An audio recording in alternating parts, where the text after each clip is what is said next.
Okay,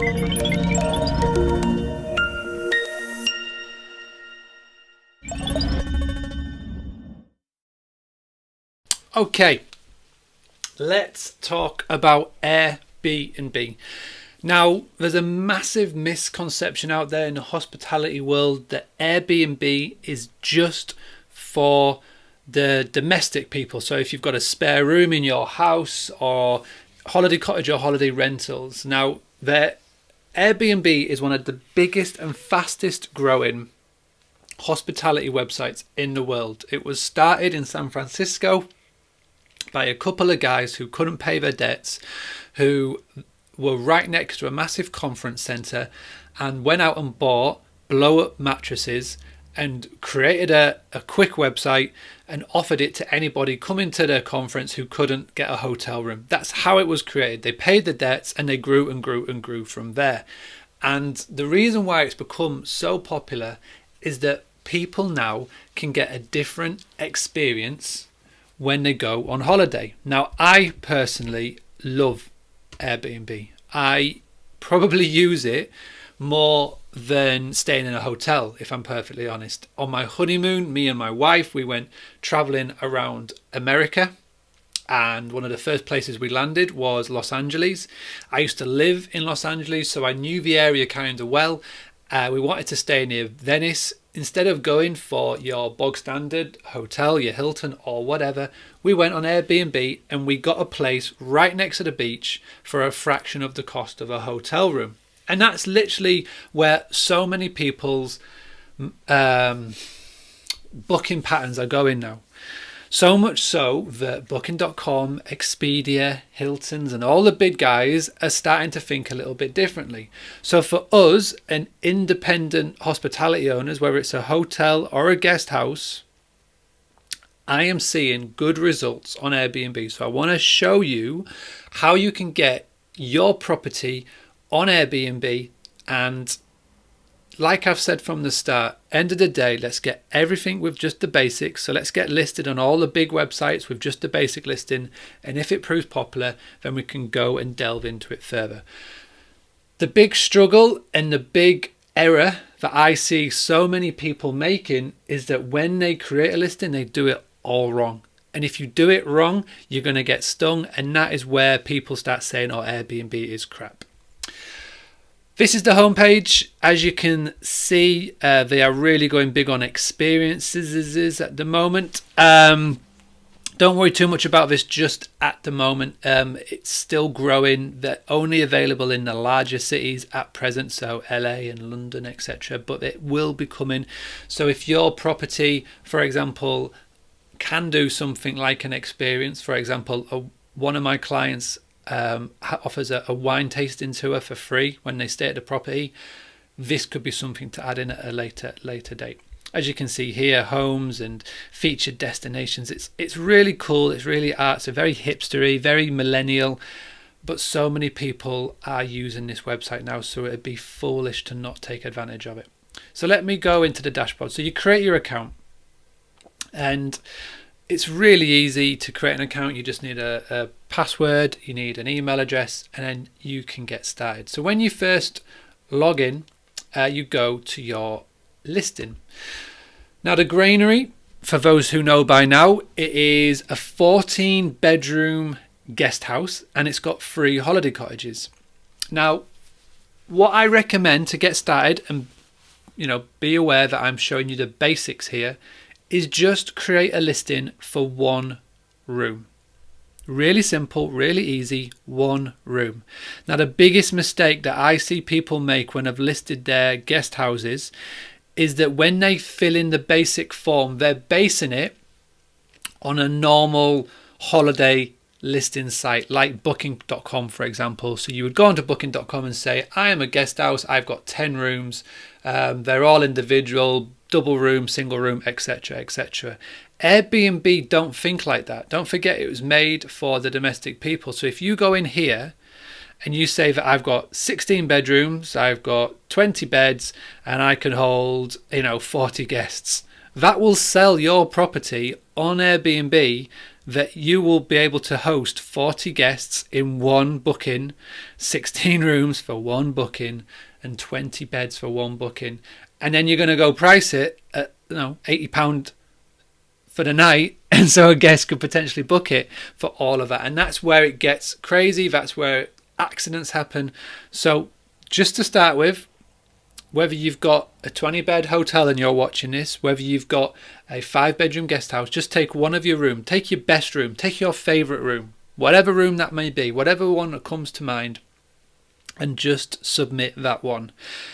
For the granary, we've gone for pet-friendly bedroom in the countryside. So you give it a nice little title. So you can't just go and call it, room 1. Doesn't make sense. You've got to give it a name. Got to give it an edge. Because as you can see, when you're on the front, so this is a search here. So when you're on the front here, and this is Scarborough, UK, double room in charming Georgian house, I assume that's going to say, that stands out a lot better than just cowshed. The things that really stand out for Airbnb, 2 things. Again, we're coming back to the images, so your photo is so important, and that first line of description. So they give you an advantage,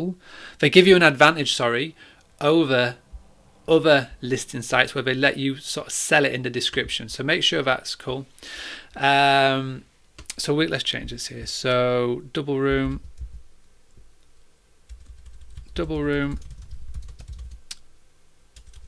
with a fantastic countryside view, something like that. Summary, what they do here is they give you a sort of template. So they ask you a load of questions, and after you've answered the questions, it just basically provides you with a template. So it'll say, tell me a little bit more about your property, and it just comes up with a really basic sort of summary of your property. So just put farm for the granary, farm stay, accommodation in the middle, Yorkshire. And remember, you're listing this like it's just for the room. So breakfast is included with the stay. Your bedroom is pet friendly, so why not bring your dog?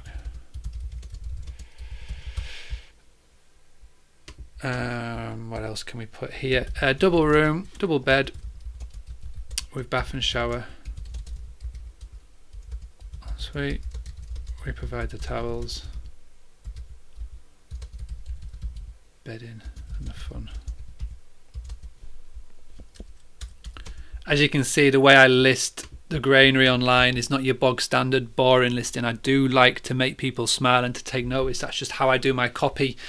You may be totally different. Just suit your personality, because at the end of the day, if you're all snobbish in your copy of your listing sites, and then when they rock up to you and you're not that sort of person, then they will spot it a mile off. And again, if you're friendly and funny in your copy, but when they arrive you're yes sir, sorry sir, madam, etc., then it just doesn't match it. So write that matches your personality, write that matches the stay at your property. As you can see, you can write a little bit more about the farm. So 6th generation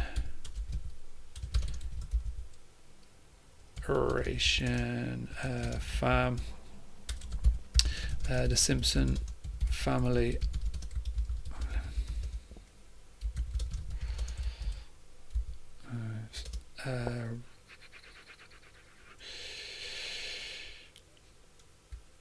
we are a working farm,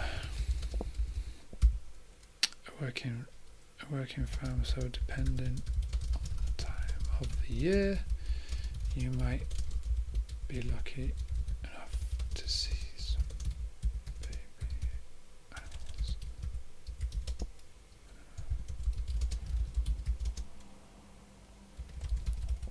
Farmer John.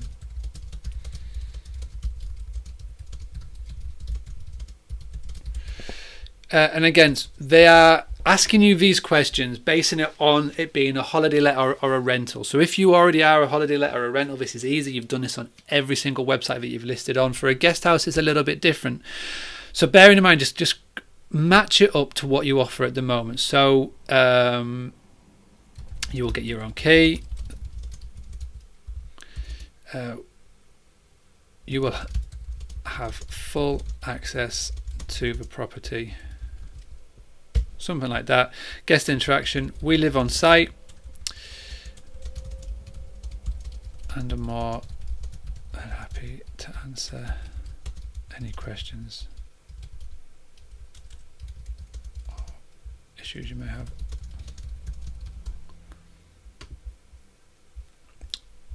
So then you can write about Howard Dale. Howard Dale is 10 miles from Scarborough and 12 miles.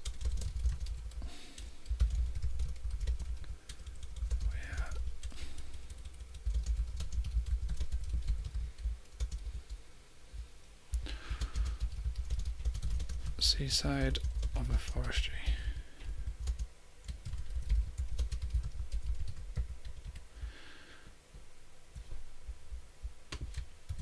You need your own car. Again, the more information you fill in now, the more information that the guest will have. And again, you can preview your listing. So when that comes up here, this is what the guest sees. So I wanted this image to be of the view with the animal and the farm. You know, when they click on that image and they go to the next one, they can start to see a little bit more about the room. So don't forget, when you're putting the room image in here, make sure it matches up to the room that you're going to give them. You know, the room that you have in mind. Now this is the important bit, the next bit. When it comes to your calendar, don't sync this up to your property management system. And hear me out before I say this. Let me take you in. So you're going to just list one room. Now obviously you may have 10 rooms, 12 rooms, 15 rooms available, and say for example you're just going to put in a double room. So say that all of your rooms are double room, not of them, all of them are pet friendly, for example, but just basically try and do it as a generic listing here. Have the pricing to be something average. So don't, you know, our base average price is £88, okay?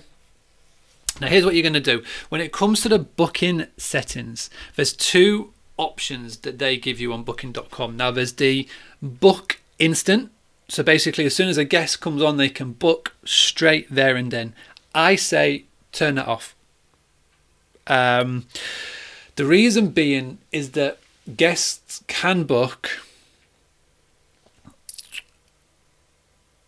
straight away. It's similar to how booking.com or Expedia work, but unlike booking.com, unlike Expedia, it's not a two-way sync to your calendar. So a guest could book your last room on for the granary, for example, and they book it on the day of arrival or 2 days before, and for whatever reason you do not get that email. It just may go missing, or you missed a notification on your phone. A guest rocks up. In the meantime, somebody has booked from booking.com and it goes straight through and it takes that last spot. The guest arrives on the day and they haven't got a room. Double bookings are the worst. It's happened to me. I've never felt so embarrassed, and all the admin around it is just impossible. Until Airbnb develop a two-sync. So basically what a two-sync means is that when a booking comes in on Airbnb, it automatically takes it off your calendar.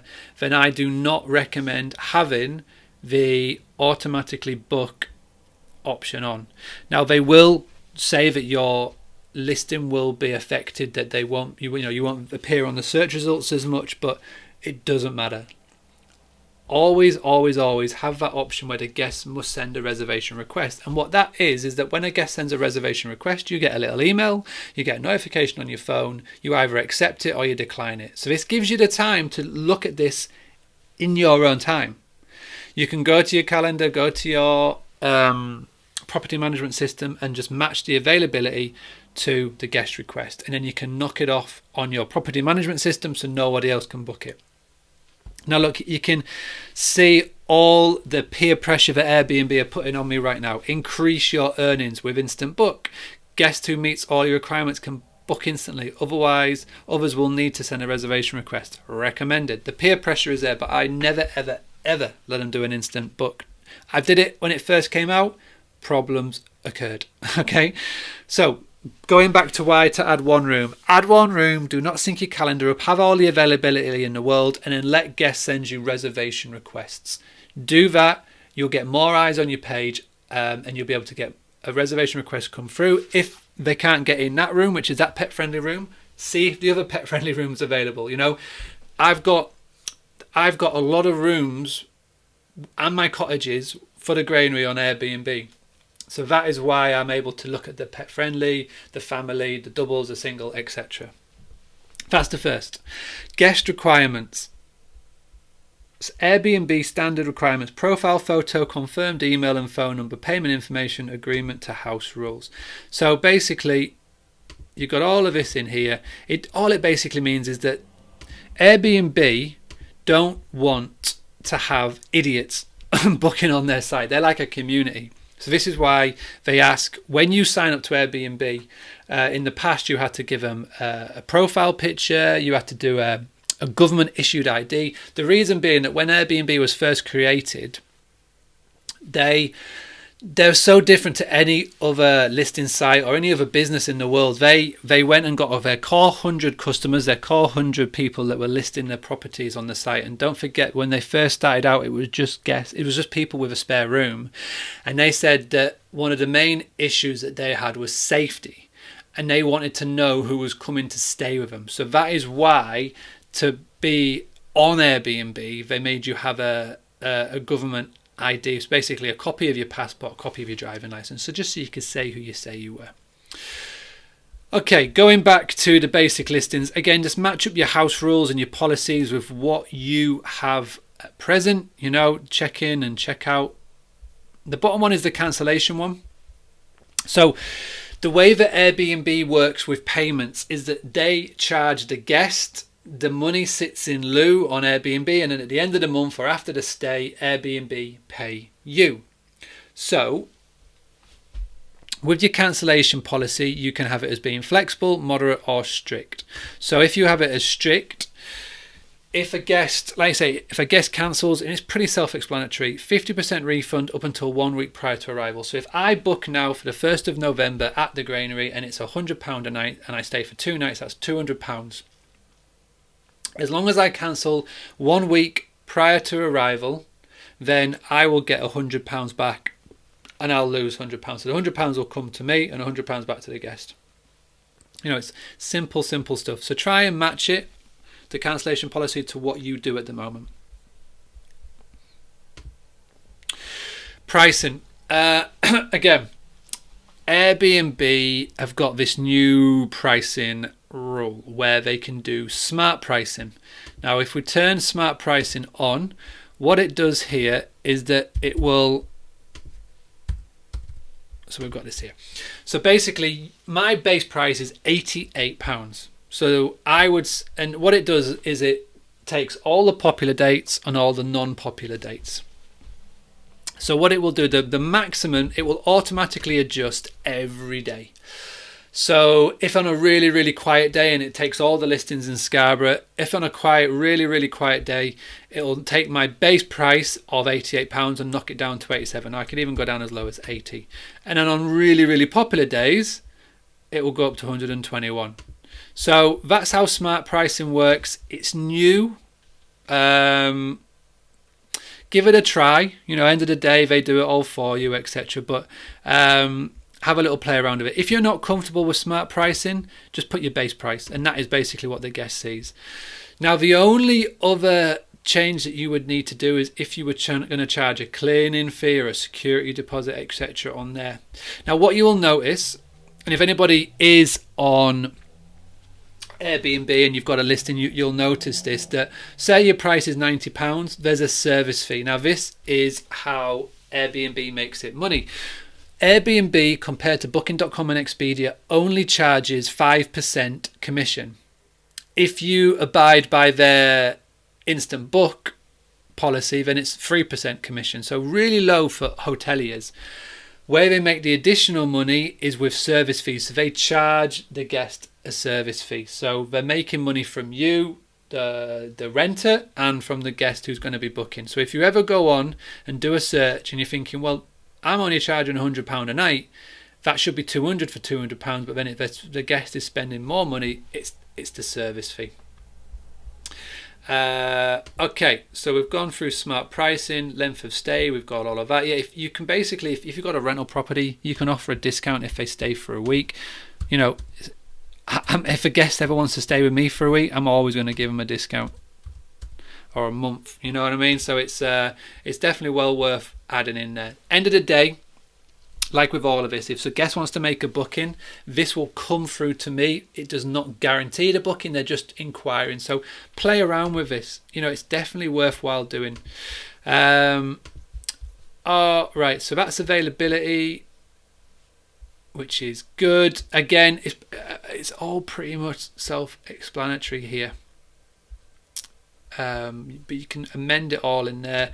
Finally, co-hosts. So if you want, if you want to have a couple of users active on here. So for example, when I work with my clients and we add them to Airbnb, it's all under my account.